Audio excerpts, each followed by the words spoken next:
कहानी एक ऐसे इंजीनियर की है जो नई नई टेक्नोलॉजी वाले गैजेट बनाने में बहुत माहिर है। इसका नाम माइकल है और अभी ये किसी कंपनी के लिए एक खास तरह का गैजेट बनाने के लिए आया था। कंपनी की एक लड़की माइकल को इसके काम करने की जगह पर छोड़कर इसको कहती है कि अब हम लोग 2 महीने बाद मिलेंगे।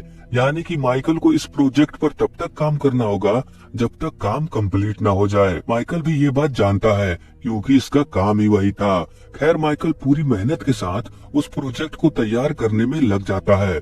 इसके बाद हमें 2 महीने बाद का सीन दिखाया जाता है जहां कंपनी वाले इसका काम देखने के लिए आए थे। माइकल इन्हें अपना काम दिखाता है जिस पर वो लोग कहते हैं इसमें नया क्या है, ये तो पहले भी ऐसा ही था। तब माइकल कहता है मुझे ये स्क्रीन पसंद नहीं और ये स्क्रीन को हटा देता है, मगर वीडियो अभी भी चल रहा था जिसे देखकर कंपनी वाले बहुत खुश होते हैं। इसके बाद हम लोग देखते हैं कि माइकल को कंपनी वालों ने एक कुर्सी पर बांध कर रखा हुआ है और इसके सर पर कोई डिवाइस लगाकर पिछले 2 महीने की मेमोरी को इसके दिमाग से मिटाया जा रहा था। प्रोसेस पूरा होने के बाद जब माइकल को होश आता है तब शॉर्टी, जो इसका दोस्त भी है, वो इससे पूछता है आज क्या तारीख है।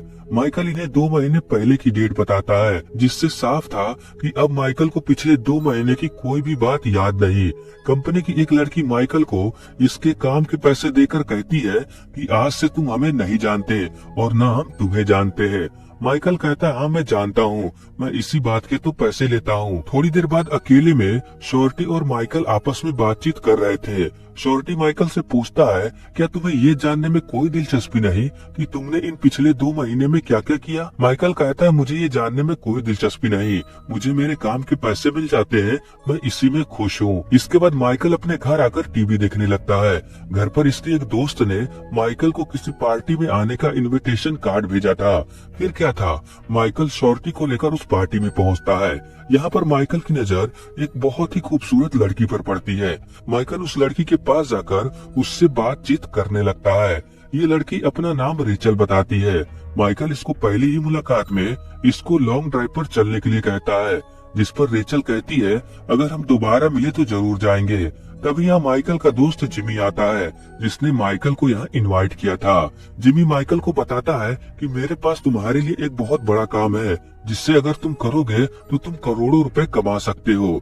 माइकल कहता है मजाक करना बंद करो और असली बात बताओ। जिमी कहता है ये कोई मजाक नहीं है, इस काम को करने के लिए तुम्हें 2 से 3 साल लग सकते हैं।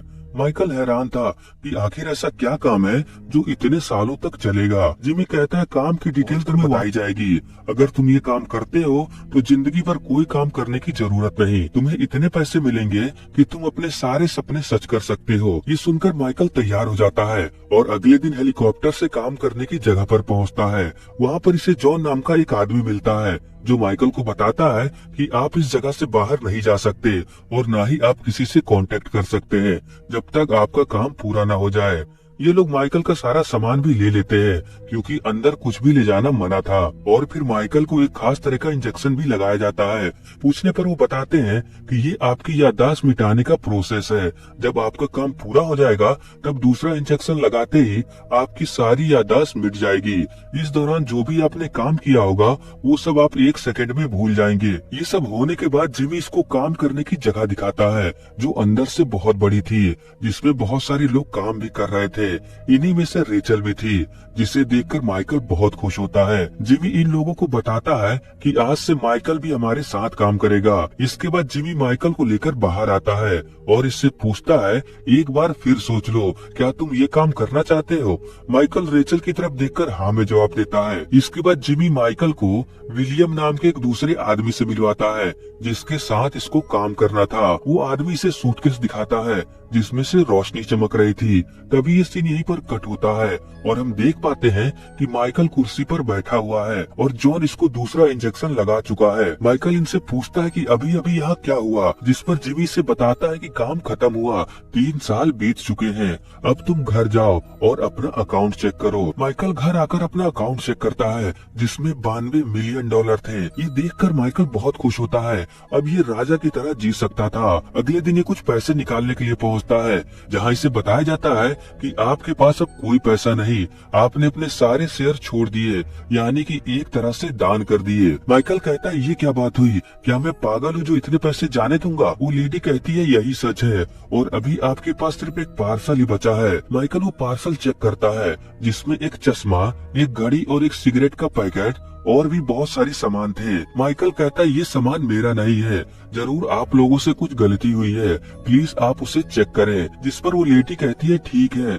इसमें थोड़ा टाइम लग सकता है, आप बाहर वेट करिए। माइकल बाहर बैठा इंतजार कर रहा था, तभी यहाँ पुलिस ऑफिसर आकर आते हैं। ये लोग माइकल से पूछते हैं कि आखिर तुमने क्या बनाया है जो तुमको इतने सारे पैसे मिले, और तुम्हारे पास जो सामान है इसका क्या मतलब है? माइकल इन्हें बताता है कि ये सामान मेरा नहीं है, और रही बात मैंने क्या बनाया है तो मुझे कुछ भी याद नहीं, क्योंकि उन्होंने मेरी याददाश्त मिटा दी। तब एक एजेंट माइकल को उस सामान में से इसी की घड़ी इसको पहनाता है जो बिल्कुल फिट होती है। इसका मतलब ये सारा सामान इसी का है। फिर ये लोग माइकल को एक केस के बारे में बताते हैं जिसकी ये लोग तहकीकात कर रहे थे।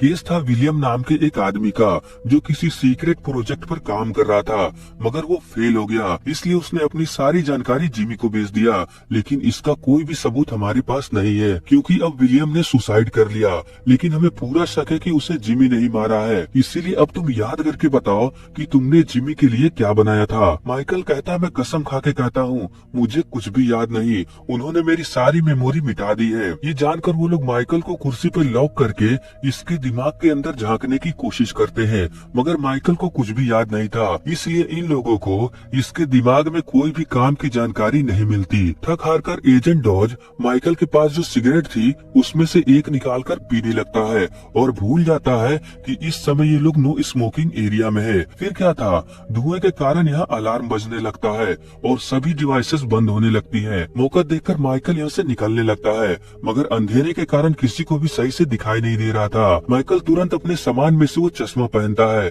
जिसे लगाते ही माइकल को सब कुछ साफ साफ नजर आने लगता है। फिर ये अपना बाकी का सामान लेकर यहाँ से भाग जाता है। बाहर हम जिमी के एक आदमी को देखते हैं जो घड़ी देखकर कहता है गुड बाय माइकल। तभी इसके सामने से भागता हुआ माइकल गुजरता है जिसके पीछे पुलिस पड़ी थी। इस आदमी को देखकर ऐसा लगता है कि इसका प्लान कुछ और था, मगर अब वो कुछ और रहा है। खैर माइकल भागते हुए बस स्टेशन पर पहुंचता है, जहां किसी से टकरा जाने के कारण इसका पार्सल गिर जाता है। तभी इसकी नजर पार्सल में पड़े एक बस टिकट पर पड़ती है। माइकल तुरंत उस टिकट का इस्तेमाल करके बस में चढ़ जाता है। बस में बैठा माइकल उन सभी चीजों को फिर से देख रहा था, जिसमें एक रिंग भी थी। तभी कुछ दूर पर बैठे एक लड़के की नजर माइकल के उस रिंग पर पड़ती है और मौका देखकर वो लड़का माइकल की रिंग लेकर यहाँ से भागने लगता है, जिसका पीछा करता हुआ माइकल उसी जगह पर पहुँचता है जहाँ इसका सारा पैसा जमा था। ये फिर से उसी लड़की के पास जाकर कहता है देखो डरने की कोई बात नहीं, मैं जानता हूँ कि तुमने ही पुलिस को बुलाया था, अब सब कुछ ठीक है, मैं बस ये जानना चाहता हूँ कि ये पार्सल मुझे किसने भेजा है। तब वो लड़की चेक करके बताती है कि ये पार्सल माइकल ने ही भेजा था। ये जानकर माइकल सोच में पड़ जाता है कि आखिर ये सारी चीजें इसने अपने आप को ही क्यों भेजी। दूसरी तरफ जिमी अपने साथी जॉन से कह रहा था कि आखिर माइकल जिंदा कैसे है, उसे तो आज मर जाना चाहिए था, सब कुछ प्लान के मुताबिक ही था, फिर ये गड़बड़ कैसे हो गई। जॉन कहता है मुझे नहीं मालूम। इसके बाद तुरंत जिमी उस मशीन को चेक करता है जिसे माइकल ने बनाया था, मगर अब वो मशीन ऑन है। आखिर कौन सी मशीन है ये हमें थोड़ी देर बाद पता चलेगा। जिमी अपने साथी जॉन से कहता है कि जल्द से जल्द माइकल को ढूंढो। इस तरफ हमें माइकल को दिखाया जाता है जो इन सारे सामान को देखकर ये समझने की कोशिश कर रहा था कि आखिर इन साधारण सी चीजों का क्या मतलब है, जिसमें से कुछ चीजें तो काम की थी मगर कुछ ऐसी भी चीजें थी जिसका कोई मतलब नहीं। परेशान होकर ये अपने दोस्त शॉर्टी को फोन करता है, जिसके बाद ये दोनों एक जगह पर मिलते हैं। शॉर्टी माइकल से कहता है मैंने तुमसे पहले ही कहा था तुम ये काम छोड़ दो और मेरी बात ना मानने का अंजाम तुम देख ही रहे हो। माइकल कहता है ये सब छोड़ो, मुझे ये बताओ विलियम कौन है और वो किस प्रोजेक्ट पर काम कर रहा था। शॉर्टी कहता है वो किसी खास तरह का मशीन बना रहा था, लेकिन वो उस मशीन को नहीं बना पाया और सुसाइड कर लिया। माइकल कहता है ये पूरा सच नहीं है। तभी इसकी नजर टीवी पर चल रहे लॉटरी टिकट के नंबर पर पड़ती है जो पहले से ही माइकल के पास था, जिसे देखकर माइकल समझ जाता है कि वो कौन सी मशीन है। ये शॉर्टी को बताता है कि अगर मेरे पास उस दिन सिगरेट और चश्मा ना होता तो मैं वहाँ से भाग नहीं पाता, और अगर बस टिकट ना होती तो मैं बस में भी नहीं जा सकता था। यानी कि ये सब पहले से ही डिसाइड है कि आगे क्या होने वाला है, और ये सब मैंने ही अपने आप को बचाने के लिए किया है। शॉर्टी कहता है तुम क्या कहना चाहते हो, मुझे कुछ भी समझ नहीं आ रहा। तब माइकल कहता है मैंने उस मशीन को बना लिया है जिसे विलियम बना रहा था, और वो मशीन है फ्यूचर देखने की। ऐसा कहते हुए ये शॉर्टी को नंबर दिखाता है जो अभी टीवी पर दिखाया जा रहा था। इस तरफ जिमी उस मशीन को ठीक करने की कोशिश कर रहा था। ये अपने इंजीनियर से पूछता है आखिर इसमें प्रॉब्लम क्या है। वो जिमी को बताता है कि इसमें माइकल ने कोई वायरस छोड़ा है जो सॉफ्टवेयर में नहीं बल्कि हार्डवेयर में है, और उसे ढूंढने में बहुत टाइम लगेगा। इस तरफ माइकल और शॉर्टी अभी भी इसी बारे में बातचीत कर रहे थे कि टाइम ट्रेवल करना, फ्यूचर देखना, ये सब नामुमकिन है। माइकल कहता है ये सब जानकर मुझे भी यकीन नहीं हो रहा, मगर यही सच है। मैंने उस मशीन को बनाया जो फ्यूचर दिखा सकता है, और शायद मैंने फ्यूचर भी देखा, तब मुझे पता चला होगा कि मेरे साथ क्या होने वाला है। इसीलिए मैंने अपने आप को बचाने का पूरा इंतजाम पहले ही कर रखा है। जब ये दोनों बातचीत कर ही रहे होते हैं तभी माइकल की नजर जॉन पर पड़ती है, जो अपने साथियों के साथ माइकल को पकड़ने के लिए यहाँ पर आया हुआ था। फिर क्या था, माइकल और इन लोगों में लड़ाई होने लगती है। माइकल इन लोगों से बचते हुए एक टनल में पहुंचता है, तभी इसके सामने जॉन आकर इसको गन पॉइंट पर ले लेता है। माइकल कहता है अच्छा तो तुम हो इन सब के पीछे। जॉन कहता है इससे कोई फर्क नहीं पड़ता, सच ये है कि अब तुम मरने वाले हो। तभी इन्हें ट्रेन आने की आवाज सुनाई देती है। माइकल जॉन को चकमा देकर भागने लगता है, लेकिन टनल से बाहर निकलने का रास्ता बहुत दूर था, इसीलिए माइकल उस पार्सल में से एक पिन निकालकर यहाँ पर शॉर्ट सर्किट कर देता है, जिससे ट्रेन रुक जाती है और ये बच जाता है। इस तरह पुलिस वालों को भी ये पता चल गया था कि माइकल ने ऐसा मशीन बनाया है जो फ्यूचर दिखा सकता है। इनका बॉस कहता है सोचो अगर ये बात सच हुई तो हम इस दुनिया में जो चाहे वो पा सकते हैं। दूसरी तरफ हम देखते हैं कि माइकल एक बुरा सपना देख रहा था जिसमें कोई आदमी इसको गोली मार रहा है। यहाँ पर माइकल को उस पार्सल में से एक रेस्टोरेंट का नाम पता चलता है। फिर माइकल उस रेस्टोरेंट में फोन करके अपना नाम बताता है और उनसे पूछता है कि क्या मैंने कोई बुकिंग कराई है, जिस पर वो बताते हैं कि हाँ आपने यहाँ पर बुकिंग कराई है। दूसरी तरफ हमें रेचल को दिखाया जाता है जो अपने और माइकल की तस्वीरें देख रही थी, जिससे हमें ये पता चलता है कि इन 3 सालों में ये और माइकल बहुत अच्छे दोस्त बन गए थे। तभी यहाँ जिमी आता है जो रेचल को बताता है कि माइकल अब जा चुका है, उसने अपना काम खत्म किया और फिर हमने उसकी मेमोरी मिटा दी। रेचल कहती है ऐसा नहीं हो सकता, उसने मुझसे वादा किया था कि हम हमेशा साथ रहेंगे। जिमी कहता है मुझे अफसोस है मगर ये सच है कि वो चला गया। ये जानकर रेचल बहुत उदास होती है। थोड़ी देर बाद हमें पता चलता है कि ये लोग रेचल पर भी नजर रख रहे हैं, क्योंकि इन्हें शक था कि माइकल इससे मिलने के लिए जरूर आएगा। रेचल बाथरूम में किसी को देखकर मुस्कुराती है और जब रेचल अपने काम पर आती है तब जॉन बाथरूम में जाकर चेक करता है कि आखिर रेचल क्या देखकर मुस्कुरा रही थी। तब इन्हें पता चलता है कि शीशे पर कुछ लिखा हुआ है। शीशे पर उसी रेस्टोरेंट का नाम और मिलने का टाइम लिखा था जो माइकल लिखकर गया था याददाश्त जाने से पहले। फिर क्या था, जिमी माइकल को पकड़ने के लिए रेचल जैसे ही दिखने वाली एक लड़की को उसी रेस्टोरेंट में भेजता है जहां माइकल और रेचल मिलने वाले थे, क्योंकि माइकल को कुछ भी सही से याद नहीं था। इस तरफ असली रेचल भी उन लोगों को चकमा देकर यहाँ आ रही थी। ये नकली रेचल माइकल से वैसे ही बात कर रही थी जैसा दूसरी तरफ से जिमी इसको बोल रहा था। बातचीत के दौरान जिमी ये पता लगा लेता है कि आखिर माइकल हर बार कैसे बच जाता है। ये जानकर जिमी उस लड़की को बोलता है कि उसके पार्सल से कोई एक सामान ले लो जिससे उसका सारा गणित बिगड़ जाएगा। ये लड़की बिल्कुल वैसा ही करती है, लेकिन तभी माइकल को इस लड़की की आंखों में कुछ गड़बड़ दिखाई देता है, जिस पर माइकल को इस लड़की पर शक होता है। कंफर्म करने के लिए ये उस लड़की से अपना फेवरेट गेम पूछता है, मगर ये बात वो लड़की नहीं जानती थी। तभी यहाँ सही टाइम पर असली रेचल पहुँच जाती है, जिसके बाद लड़ाई होना शुरू होता है। माइकल और रेचल अपनी जान बचाकर यहाँ से भागने लगते हैं। जॉन अपने आदमियों के साथ इन दोनों को मारने के लिए इनके पीछे पड़ा था और अब तो पुलिस ऑफिसर भी माइकल को पकड़ना चाहते थे, मगर माइकल इन लोगों के हाथ नहीं आता। थोड़ी देर बाद हम देख पाते हैं कि माइकल और रेचल एक होटल में हैं। रेचल माइकल को पुरानी बातें याद दिलाने की कोशिश कर रही थी। यहाँ पर बहुत देर तक इन दोनों में बातचीत होती है। इसके बाद माइकल फिर से उस पार्सल को देखता है। पैकेट पर जो तस्वीर थी उसकी आंखों में कुछ अलग था। माइक्रोस्कोप से देखने पर इन्हें पता चलता है कि उसमें फ्यूचर का न्यूज़पेपर था, जिसमें ये बताया जा रहा था कि आगे चलकर उस मशीन के खातिर बहुत सारी लड़ाइयाँ होंगी और लाखों लोग मारे जाएंगे। ये सब जानकर माइकल परेशान होने लगता है, क्योंकि इसके बनाए हुए मशीन के खातिर आगे चलकर इतने सारे लोग मारे जाएंगे। अब माइकल ये फैसला करता है कि ये उस मशीन को नष्ट कर देगा, जिससे सब कुछ ठीक हो जाएगा। इस तरफ जिमी अभी भी उस मशीन को ठीक करने में लगा हुआ था, मगर अभी भी इसे उस वायरस का पता नहीं चला। माइकल और रेचल यहाँ आने के लिए निकल पड़ते हैं। पुलिस वाले भी माइकल को फॉलो कर रहे थे, ताकि जब ये मशीन तक पहुँचे तब ये लोग इस मशीन को जब्त कर लें। इधर जिमी को भी ये पता चल जाता है कि वो दोनों यहीं पर आ रहे हैं, और जिमी भी यही चाहता था कि वो यहाँ पर आए और इस मशीन को ठीक करे। उसके बाद ये माइकल और रेचल को मार देगा। खैर, माइकल और रेचल बचते बचाते हुए यहाँ पहुँच जाते हैं, लेकिन यहाँ पर कोई सिक्योरिटी नहीं थी। ये देखकर माइकल समझ जाता है कि ये जरूर जिमी की कोई चाल है। ये अंदर पहुंचकर दरवाजा लॉक कर देता है, जिससे अब बाहर से कोई दरवाजा नहीं खोल सकता। फिर ये उस मशीन को ऑन करता है, मगर वो मशीन चालू नहीं होती।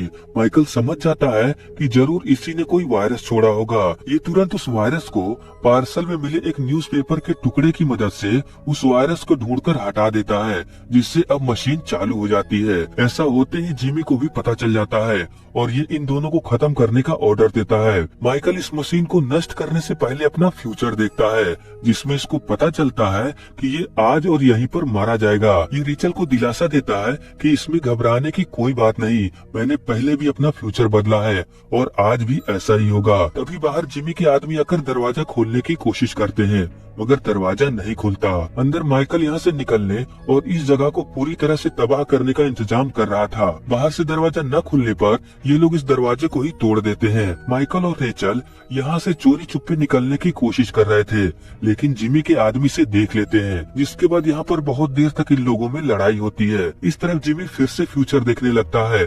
काफी देर लड़ाई होने के बाद जिमी और माइकल एक दूसरे के सामने आते हैं। जिमी इससे कहता है कि आज तुम्हारा मरना पक्का है, क्योंकि अभी अभी मैं तुम्हारा फ्यूचर देख के आ रहा हूँ। माइकल कहता है जो तुमने देखा जरूरी नहीं है वही हो। फिर क्या था, ये दोनों आपस में लड़ने लगते हैं। बाहर इस बिल्डिंग को पुलिस ने चारों तरफ से घेर लिया था और धीरे धीरे इस बिल्डिंग के अंदर दाखिल हो रहे थे। जिमी ने माइकल और रेचल को पकड़ लिया था और अब इन्हें मारने वाला था, मगर उससे पहले ये अपना भाषण देने लगता है कि दुनिया इसके हिसाब से कैसी होनी चाहिए। अगर ये लोग इसका साथ देते तो आज इन दोनों को मरना न पड़ता। ये अपना भाषण ऐसे ही दे रहा था, तभी माइकल के घड़ी पर गो मैसेज ब्लिंक होता है। ठीक इसी समय पर एक पुलिस ऑफिसर माइकल पर गोली चला देता है, मगर माइकल सही टाइम पर अपनी जगह से हट जाता है, जिसके कारण ये गोली जिमी को लगती है और जिमी मारा जाता है। इस तरफ जॉन भी अपना फ्यूचर देख रहा था। ये देखता है कि अभी कुछ ही सेकंड में ये जगह पूरी तरह से ब्लास्ट हो जाएगी। ये कुछ समझ पाता तभी ब्लास्ट होना शुरू हो जाता है और ये यहीं पर मारा जाता है। ऐसा होते ही ये जगह और फ्यूचर देखने की मशीन पूरी तरह से बर्बाद हो जाती है। माइकल यहाँ से जाते समय अपना घड़ी निकालकर यहीं फेंक देता है। सब कुछ शांत होने के बाद पुलिस वाले यहाँ आकर छानबीन करते हैं। एक ऑफिसर को माइकल की फेंकी है, जो चुपके से ये अपनी जेब में रख लेता है। इसका सीनियर इससे पूछता है क्या तुम्हें कुछ मिला, जिस पर वो ना में जवाब देता है। अब हमें मूवी का आखिरी सीन दिखाया जाता है, जहाँ माइकल और रेचल हंसी खुशी किसी दूसरे शहर में जाकर रह रहे थे। माइकल रेचल से कहता है कि आज से मैं ऐसा कोई काम नहीं करूँगा जिसमें याददाश्त मिटाने का प्रोसेस हो, क्योंकि अब मैं किसी को भी भूलना नहीं चाहता। तभी यहाँ शॉर्टी आता है, जो रेचल के घर से इसका पंछी लेकर आया था। इन पंछी और पिंजरे को देखकर माइकल को कुछ याद आने लगता है। ये कहता है कि मैं जानता था कि तुम इन पंछियों को हमेशा अपने साथ रखोगी, इसीलिए मैंने कुछ तो किया था। माइकल इस पिंजरे को अच्छी तरह से चेक करता है, जिसमें इसको $90 मिलियन का जैकपॉट टिकट मिलता है, जो असल में माइकल नहीं रखा था। ये देखकर ये तीनों बहुत खुश होते हैं और इसी हैप्पी एंडिंग के साथ ये फिल्म यहीं पर खत्म हो जाती है।